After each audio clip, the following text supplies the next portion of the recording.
I think I'm all set.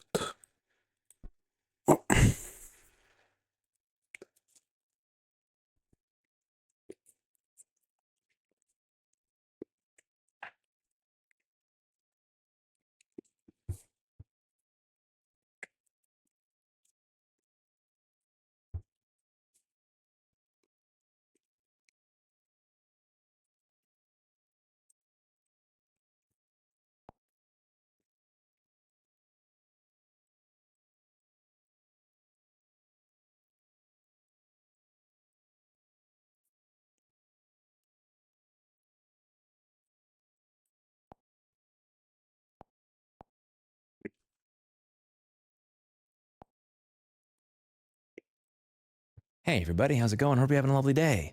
Welcome to today's episode of How Somebody Else is About to Get Fucked. I'm your host, Louis Rossman.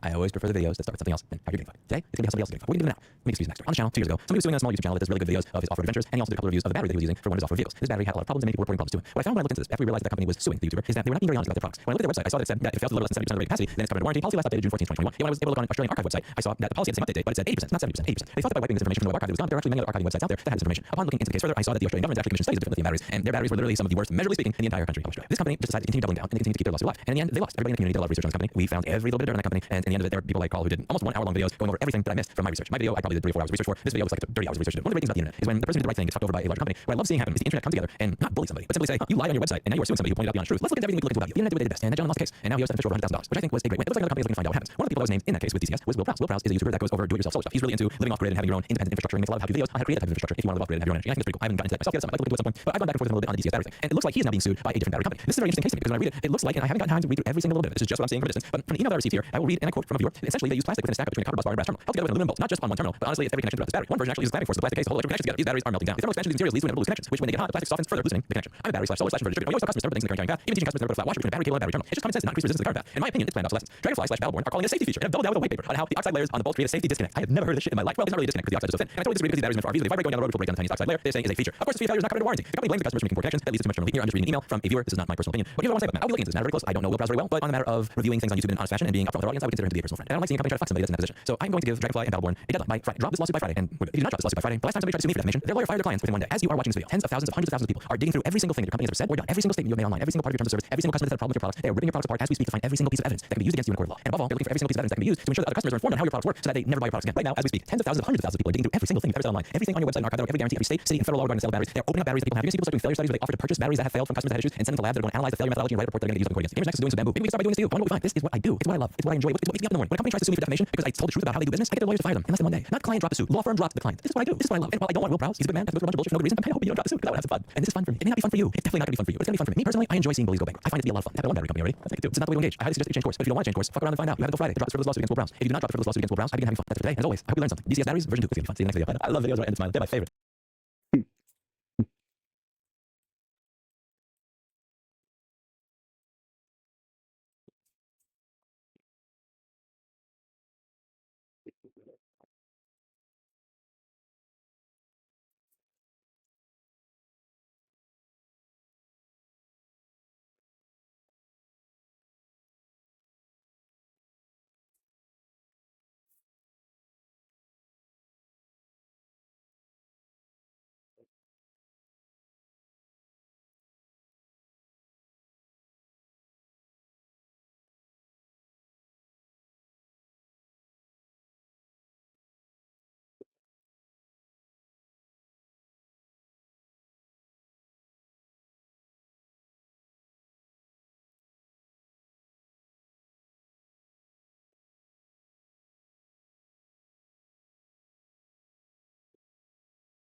Uploaded. Um,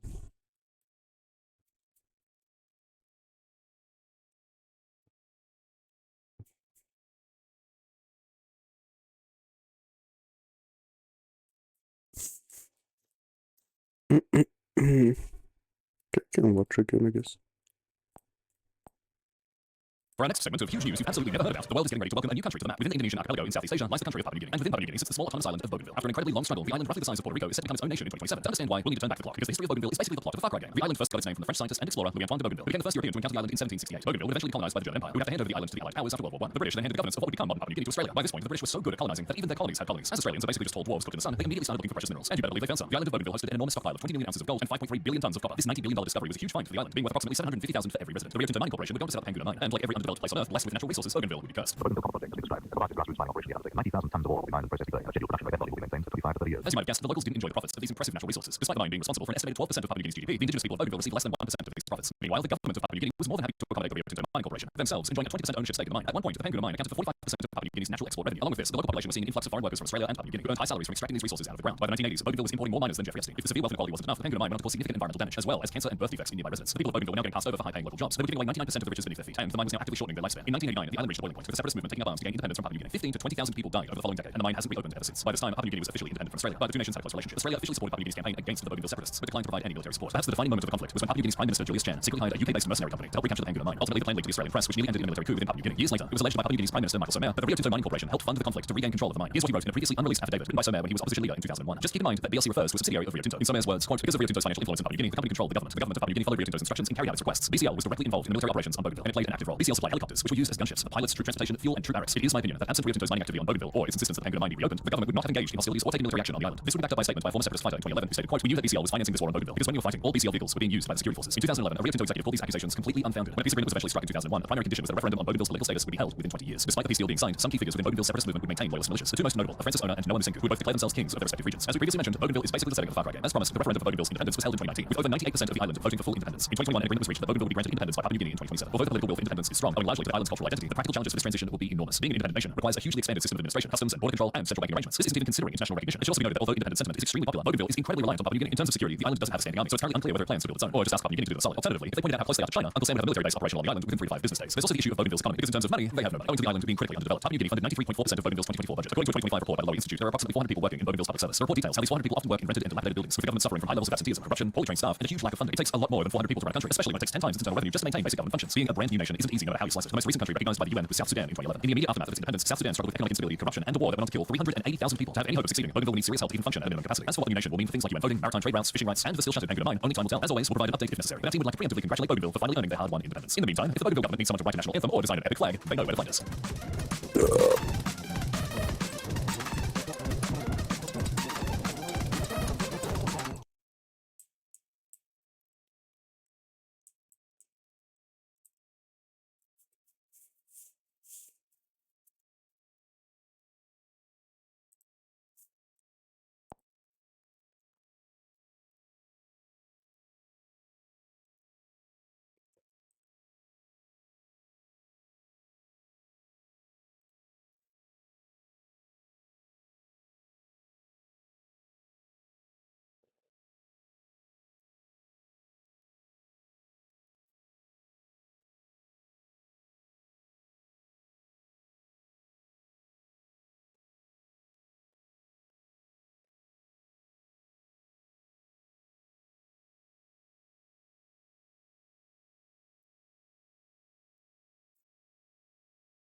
And they say romance is dead. I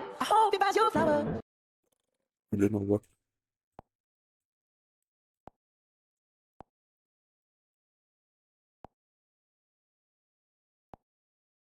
Do not adjust your set. This is the beginning of something.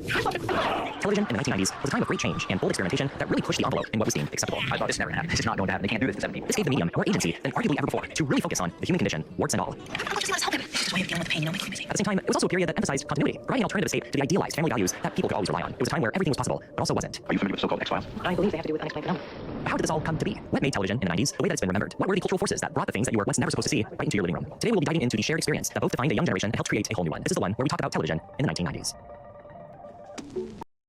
We start off with a quick disclaimer. I will be discussing television in the 90s, predominantly from the United States. This is a 10-year period after all, so unfortunately, I will not be able to cover everything, but I will do my sincere best. What really allowed for television to grow at this time, both in its capability and creativity, was the rapidly increasing popularity of cable. Television was no longer just this heavily surveillanced, centralized domain made up of 4 channels on public airwaves. Thanks to the coaxial cable, television was now made up of hundreds of channels on their own frequency and with their own set of rules. Now, obviously, cable and the television industry as a whole had already long existed by the early 90s, and that is actually something that worked in its favor. With cable reaching mainstream status by the mid-1980s, the byproducts of it were coming into fruition by this point. You now had a well-established mass media empire with decades of marketing and technological experience and research under their belts. They understood their viewers more than ever before and had state-of-the-art AV equipment and this new thing called computer graphics that made the range of what you could pull off inside of a tiny screen almost limitless. Television was now comparable with the motion picture industry in Hollywood in terms of its capital and influence, and with cable opening the door to hundreds of more channels, that meant hundreds of more fledgling companies that had a detailed blueprint to work with to become successful. Now, what form of TV entertainment was the most low-hanging fruit and the easiest of cash grabs? Of course, the old reliable sitcom, short for situational comedy. This was a consistently successful format that was as old as television itself. The best part was that they were super easy to make. They typically surrounded an all-American family, which meant hiring only a handful of main characters who were mostly in just one living room set, filming in front of a live audience or using canned laughter, allowed for jokes or situations to psychologically come off as funnier or more entertaining than they actually were. Since each episode typically centered around a whole new story with the same characters, continuity was not necessary. These were two things that allowed for sitcoms to get away with often pretty unsophisticated and lazy writing. Now, that's not to say these shows were bad, but they weren't exactly trying to be good. They were designed from the very beginning to be easy and quick to throw together. As long as these shows were effective at appealing to the audience's emotions at a superficial level, it did not require much thinking for someone to enjoy them. As long as it was the kind of show that someone could turn on and relax to after a hard day's work, a sitcom's job was done. Being that these shows aired during the primetime window, which statistically had the most viewers, if people liked them, they naturally made lots of more money through advertisers. Sitcoms had the advantage of being able to easily play it safe without having to worry about studios or even brands stepping in to change things. Additionally, creating an overly polished setting gave viewers a more palatable escape from their struggles of their personal lives and allowed them to enter the idealized world that they always wanted. Each decade had that kind of sitcom, and the 90s were no exception. One of the most successful examples of this kind was Full House.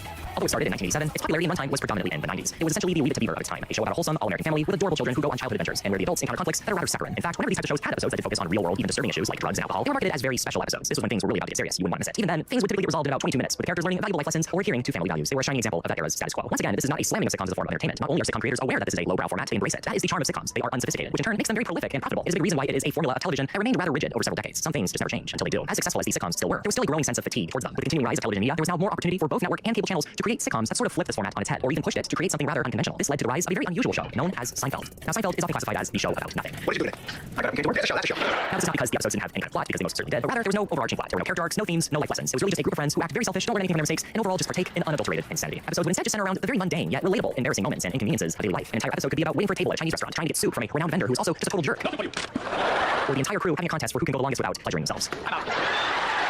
Seinfeld was basically the antithesis of a Full House. It was cynical, self-absorbed, and did not sugarcoat anything, which is why people loved it. While Seinfeld did not invent this kind of humor, it certainly popularized it, especially in the multi-camera sitcom format. Similar deadpan, dry humor on network television dates as far back as the 70s, with the likes of John Belushi, Steve Martin, and Andy Kaufman on Saturday Night Live. Although this humor was a bit more avant-garde, whereas Seinfeld was more observational. It essentially did to the old sitcom format what Saturday Night Live did to comedic variety shows. It subverted audience expectations in the most unapologetic way. Seinfeld was also not just a show; it was an experience. The series finale was a huge historical moment in the 90s. So much so that coincidentally, Frank Sinatra died the exact same night the show ended, and the ambulance that took him to the hospital did so in near record time because the roads were so empty due to everyone staying at home to watch the show's ending. While they may not have been as on the nose about it as Seinfeld was, many other 90s sitcoms also started changing up this long-established format to feel more real and fresher. More lighthearted and comedic shows like Everybody Loves Raymond also twisted this around, constantly reminding you how their adorable children were not going to be the center of the episode. Rather than just rehashing the well-put-together American family setup, why not, like Seinfeld, just create a show about a group of friends in their 20s and 30s who have no idea what they're doing with their life? Heck, you could just call it Friends. While it definitely follows that traditional sitcom format much more closely than Seinfeld does, it certainly turns it around by making it much more relatable and applicable to real life. These people have no idea what they're doing with their lives, and that's okay. Hey, Matt, shut up, shut up, shut up! They relate to many of the struggles that you have, with some exceptions, of course. Not sure how many of them could afford such nice apartments in New York City with the jobs that they had. Even for the early 90s, New York City was insanely expensive, but I digress. It really played on the meta-ness of 90s sitcom formats, with even the episode names, such as the one with the blank, like how many people talk about television and everyday life. It was the perfect show for people who wanted something new, but still enough of that familiarity to be more digestible. It was funny, full of heartbreak, and occasional introspection, even covering previously taboo topics such as LGBT culture. I don't know what, you just have a quality. In fact, this is a very common theme that starts to pop up in the 90s with not just sitcoms, but 90s television as a whole. Shows that center around minority groups that previously had little to no representation. This was, of course, in large part due to cable television creating more fragmented target audiences, but also due to changing attitudes towards gay people throughout the 1980s. A very dark reason for this was the prevalence of the AIDS epidemic a decade prior. Due to unfortunate false claims that it was a gay disease, it brought a lot of attention towards gay individuals from the public eye. By the time the epidemic slowed down, a sizable portion of the public was now very aware how many gay people were just part of everyday, normal American life. They could argue that much of the overly campy and flamboyant pop culture of the 80s helped make this integration smoother as well. Now, this is not to say that gay oppression was resolved at this point, because it absolutely wasn't, but a good chunk of Western pop culture was able to acknowledge it, at least with indifference. You now see TV shows with gay characters, heck, even main characters. I'm gay. But of course, there were growing pains. On that 70s show, Eric's gay friend named Buddy was meant to be a recurring character, but was written off after one episode because of how much controversy it caused. It was popping up a lot more, but it wasn't comfortably integrated into Western society just yet. This was something that was only lightly dabbled in years prior and was virtually unheard of generations before. You also had shows such as Roseanne that gave a comedic yet much more real and grittier voice to working class Americans, once again turning around that pristine family life structure. This continuing boom of cable also gave a voice to another demographic, arguably one of the most popular sitcom formats at the time. You have the rise of black sitcoms. With network television, for the better part of 40 years, only having around 3 to 4 channels, they could really only make programming that focused on the majority demographic of American citizens, which was suburban white families. But as the civil rights movement gained huge momentum and public awareness, black representation in network television became more commonplace throughout the 70s and 80s. Shows such as Sanford and Son, The Jeffersons, and The Cosby Show proved to be incredibly successful. And now with the launch of Fox, WB, and UPN, along with hundreds of cable channels to choose from, and the power of syndication, this was made even easier to work with. Diversity was no longer something television wanted to avoid, but rather saw it as something more commercially desirable. So you now have new shows surrounding black families, such as The Fresh Prince of Bel-Air. Fresh Prince was not only revolutionary in that it once again twisted the old sitcom structure around with very deadpan and meta comedy, it also challenged how black families were often portrayed on television. While older sitcoms like The Cosby Show and The Jeffersons helped to bring black representation representation to mainstream media, Fresh Prince pushed the conversation even further. As absolutely hilarious as the show was, it did not shy away from very serious issues either, such as drug abuse, family abandonment, and even racial prejudice and police brutality. It also bravely showed that black culture was not monolithic or defined entirely through its interactions with white America, like how it was often depicted in media before. Instead, it came in a variety of shapes and forms, which was highlighted in big contrast between Will's more hip-hop upbringing in West Philadelphia and the prestigious and preppy wealthy Banks family in Bel Air. And one lived experience wasn't better or worse than the other. You think I'm a seller? Why? Because I live in a big house where I dress a certain way. Being black is what I'm trying to be. It's what I am. I'm going to the same race and jump in the same room as you are. Why? You tripping me up. You also had Family Matters, while definitely not as daring in its humor as Fresh Prince. It centered around a black middle-class family from Chicago, and Steve Urkel was just amazing. In my opinion, one of the funniest sitcom characters of all time. But I also have a very juvenile sense of humor, so it is also a sort of callback to that Three Stooges slapstick kind of humor. And so black representation in media was gaining massive popularity, not even just with sitcoms, but also with sketch comedy, with shows like In Living Color, which also brought previously unknown comedians like Jim Carrey to household fame. Which brings me to my next category of 90s television, live television, or at least the type of show that was formatted to appear live. This includes variety shows and sketch comedy performed in front of a live audience, talk shows, and so on. You had The Tonight Show with Jay Leno, who replaced Johnny Carson, the original host since the show's start 30 years prior. There was also Late Night with Conan O'Brien, who aired after The Tonight Show, around midnight, hence the name Late Night. Conan replaced David Letterman, who moved over to CBS to do basically the same kind of show that he did over at NBC. These shows, as you probably know, provided humorous commentary on current events, had special celebrity interviews, funny skits, and much more. Conan is my personal favorite of this lineup. I really enjoy Jay Leno's headlines, where he reads out typos and strange phrasings from real-life newspaper articles. In 2025, Montana will be older. These shows were so popular because, of course, they provided you all the current pop culture news you needed any time before social media and when the internet was still very primitive. Not to mention, people were also heavily drawn to it because of the huge rivalry between Leno and Letterman, as Letterman was long assumed to be Carson's natural successor, and he felt that Leno had stolen it from him. Sounds familiar. But these talk shows were typically targeting older individuals and often provided commentary that was more to their taste. For a more youth-driven talk show, you had Arsenio Hall. It was basically the MTV of talk shows, providing coverage on Gen X's top cultural trends and icons. It is also at this time where prominent talk shows decide to use their large platform to essentially reinvent themselves, to transform the medium into an introspective live commentary on daily life, the good and the bad. The most prominent example would be the Oprah Winfrey Show. Starting out as sort of tabloid-style material in the 80s, Oprah quickly shifted her show into more highbrow content, for lack of a better word, often covering very real subjects. Examples include her eye color experiment, where she segregated her audience based on eye color to really demonstrate the impact of racism and prejudice, and her special with Michael Jackson, which has since become the most watched interview in all of history. Michael Jackson also, at the time, had the most watched Super Bowl halftime show in history. He really was quite the pop cultural trailblazer. But of course, tabloid-style shows did still continue on, just in other shapes and forms from before. Because while some of these talk shows were undergoing a change towards authenticity and sophistication, that loudness never went away. If anything, it only got louder. And if there was any show that embodied this high-spirited entertainment, it was Jerry Springer. This show basically replaced what Oprah was doing back in the 80s. Family drama, crazy sensational stories, and gossip. It was the ultimate junk food TV experience. Jerry. And then there was the long-continued run of Saturday Night Live. Especially compared to its more experimental, character-driven comedy of the 80s, SNL was starting to enter a bit more of a physical, chaotic style of humor. SNL's shining star in this category would be Chris Farley. His very bold and confident stage persona was just hilarious and immediately made him the center of attention in virtually all the sketches that he did. Although Chris Farley was a little before my time, I watched him on reruns growing up and just loved him. I also really enjoyed his films with David Spade, Tommy Boy, and Black Sheep. Given that I was the generation after, I would say that the brilliant comedy of Chris Farley transcends just being something frozen in 90s culture. But it was also something that was just moved by the overall rebellious, loud undertone that the 90s had. Granted, I have no definitive research to back up these next claims, but I was talking with someone about this who argued that it was a sort of response to the more rigid, restrictive humor of the 60s and 70s that Gen X grew up on as children, obviously with a couple exceptions. A good example of this would be John Waters. He released some bizarre and shocking movies in the 90s and was in large part inspired to make his kind of campy, subversive style of media as a way to rebel against the conformity of 1950s American suburban life. Granted, he is much older than Gen X, but I think they may share pretty similar sentiments. Of course, the 60s and 70s were an era of great rebellion and provocative media, but it took some time for mainstream media of the time, notably television, to catch up, which would have been the kind of stuff Gen X grew up on as young children. Another component is the rise of home video. Now that all kinds of media were reaching all kinds of people from countless numbers of cultural backgrounds, slapstick was essentially the universal language, the thing people can relate to and find hilarious without needing complex dialogue. You'll see just the kind of indirect influence home video had on other aspects of 90s television too, and we'll get into that later on. But SNL's influence was always strong since the start, and it continued to be just as strong by the time the 90s came around, adapting rather perfectly to its time. You start to see a lot of other media trying to emulate or even parody it, especially kids entertainment. I would even argue that this was a huge foundation for a rapidly rising kids channel called Nickelodeon. Its cash cow for the better part of a decade was a show called You Can't Do That on Television, which brought a lot of the things we recognize with that brand today, such as the iconic green slime. But by 1990, the show was on its way out, so it was time to reinvent this format to be more fitting of the times. As people in the 90s put it, it needed to be all that. In fact, let's call it all that. Created by a new children's producer named Dan Schneider, it was basically Saturday Night Live for kids, bringing many child actors to household name status, such as Kenan Thompson, Kel Mitchell, Amanda Bynes, Nick Cannon, and Lori Beth Denberg. Many of them also had their own spin-off shows, which continued this format. The channel got even more on the nose with it, with their programming block Saturday Night Nickelodeon, or SNICK for short, which also helped in bringing many other live-action shows to the channel's growing portfolio. But they also started working on another form of entertainment that would prove to be insanely successful: animation, which they called Nicktoons. Shows like Ren and Stimpy and Rocko's Modern Life once again carried this slapstick, high-energy style of comedy that was popular at the time, the sort of Looney Tunes kind of thing. These were also shows that were often deeply cynical, even for kids' entertainment. This style was then branched into other kids' channels, such as Cartoon Network, and to a lesser extent, even Disney Channel. This is something that you also see with a lot of adult animation, most notably The Simpsons. Initially appearing as a short on the Tracy Ullman Show, The Simpsons was a cultural phenomenon unlike any other. It was basically the Seinfeld of animation, and it completely subverted people's expectations within the genre. In addition to the characters being unusually yellow, which was intended to grab the attention of channel surfers, the family was not ideal. It was dysfunctional. The humor was not sanitized, it was often crude and unapologetic. I am shocked and appalled. And the writer's room was backed by incredible talent, such as Conan O'Brien. Arguably the most iconic episode of its time was Marge vs. the Monorail, which also included very notable guest appearances from Phil Hartman and Leonard Nimoy. Many considered it to be one of the best episodes of any show on television. But The Simpsons was just one example among dozens of animated shows that featured crude, dry, and deadpan humor that was also still energetic in nature. This would be taken even further later on in the decade with South Park, which showed that you basically no longer had any limits for what was allowed on television. You told me the real part. I'm sorry to hear about your ass. With the rise of home video creating a sort of monoculture for television, non-Western animation also starts gaining a lot of attention at this time, a form of Japanese animation known as anime. This was a very interesting format, and it brought a very unique and attention-grabbing animation style to the screen, which not only included this action-packed energy that we talked about, but also provided serialized storytelling that often really made you think. Even a lot of kids shows did this too, like Rugrats and Doug, which in addition to having funny moments, also had moments of looking inward and thoughts of childhood innocence. With all this rapidly advancing media technology, there was a sort of continued civic duty among many people to make the young children in upcoming generation known as millennials better understand themselves and the world that they lived in. They were the future after all. So naturally, a lot of children's entertainment is also educational. Imaginative and brightly animated shows like Magic School Bus highlighted that learning did not have to be boring, and that even school itself could be an exciting place to be. Shows like Captain Planet reminded kids that the world was their home, so they needed to take care of it and keep it healthy. This also branched out into many creative live-action shows that harbored that same desire to make learning fun. Turns out, kids are very impressionable, and you can do things like sell merchandise to them, so it becomes very easy to make shows that bank on that. But learning was for the adults too. The Discovery Channel and the History Channel were putting out what were essentially edutainment documentaries on a whole variety of subjects. Home video distribution even brought this into the classroom, with shows like Bill Nye the Science Guy, and the growing use of CGI allowed for barriers to be broken in how educational things could be easily visualized and therefore even more immersive for viewers who were learning. It was all about turning the boring into something interesting. As we see with both this and with things like Oprah's show, it is clear that more real and candid media is starting to pop up, often alongside this high energy. MTV was a great example of this, which brought bands like Nirvana, Green Day, and Smashing Pumpkins to global fame, and in turn made grunge and alternative rock a musical powerhouse. They in many ways perfectly embodied this rebellious spirit of Gen X. But then music television started experimenting with formats that were not just related to music, with their launch of a new show called The Real World, creating the modern blueprint for what we know as reality TV. The Real World was the show that gave viewers a real in-depth, often unfiltered look at Gen X, which could hopefully provide some explanation for why they were the way that they were. Of course, MTV didn't abandon music entirely. They even launched Total Request Live, or TRL for short, which was essentially a modernized version of Dick Clark's American Bandstand, focusing on the music videos of the current hottest musical acts. The 90s also showed that television was no longer just parasocial, but also social. It was something that you could now be a part of and directly interact with, a huge novelty at the time where interactive technologies such as the internet were still in their infancy. This was primarily done through game shows. Of course, these were not at all new in the 90s, but it definitely became more commonplace for a couple of reasons. The first one is obvious. More cable channels popping up meant more opportunities for game shows to be made. The most notable would be the Game Show Network, which launched in 1994. These shows were also very easy to put together, even compared to something like the sitcom. You didn't need a big group of writers or a bunch of talent, just a host and a very basic game premise. It was the guests who really did all the heavy lifting and making it entertaining. You also had the 1-900 number. These were initially used for more adult phone talk, but it also started to take on as a way for people to interact with game shows and even get a chance to win prizes by answering certain trivia questions or solving puzzles. This brought even further attention to long-established shows like Family Feud. The new show, Who Wants to Be a Millionaire, also used this phone approach with their phone a friend option, given to contestants who needed help answering a certain question. This was something that was also parodied and even adapted entirely by kids' entertainment, such as in the previous decade with Nickelodeon's Double Dare. This was by far their most popular game show that they did, but the trend continued with Nickelodeon Guts, Legends of the Hidden Temple, and eventually their dedicated programming block known as Nick Gas. I mean, just look at all the flexible ways that television could be used. Of course, it didn't just stop there. What if you could also just reinvent the concept of a TV show? Instead of just individual plots that were summed up in 20 minutes, what if you made shows that were not only double that length, but were serialized and even embraced story continuity? Basically a soap opera, but much more sophisticated, much higher budget, and used state-of-the-art production technology, almost like a bunch of movies. You see the rise of the 45-minute episode. Once again, this format predates the 90s, but the 90s reinvented it. One of the first shows to really kickstart it off was Twin Peaks. Airing on ABC, this show once again redefined a genre by subverting people's expectations. It was quite meta in a lot of ways, often playing off of and even parodying the soap opera style of the time, turning the whole mystery whodunit genre into a surreal, dreamlike experience.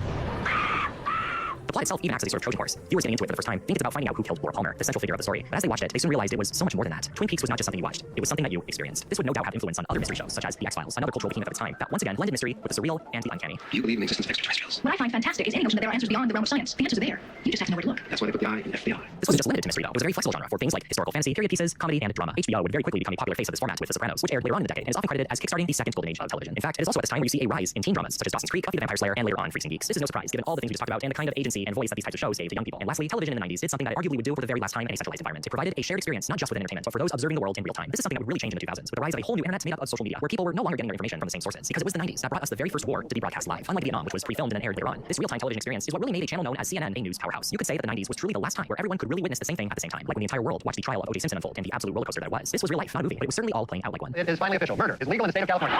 Or the millions of Americans who tuned into a national scandal that was rather minute in terms of real-world problems, but was certainly embarrassing and full of gossip, especially in what was often perceived as a very serious and professional institution. Indeed, I did have a relationship with Miss Lewinsky that was not appropriate. The world was not just in your living room. It was more detailed and current than it had ever been before. Whether you liked it or not, you are now a part of history. And going forward, things were truly never going to be the same ever again. If you'd like to learn more about the 90s, I've included a playlist in my description, as well as a video about the 2000s right here. Especially links to my Patreon supporters. Check out patreon.com/NationSquid for ad-free videos and exclusive content. You can also get ad-free videos on Spotify with Spotify Premium. A coffee is always appreciated too. Thank you for watching, everyone.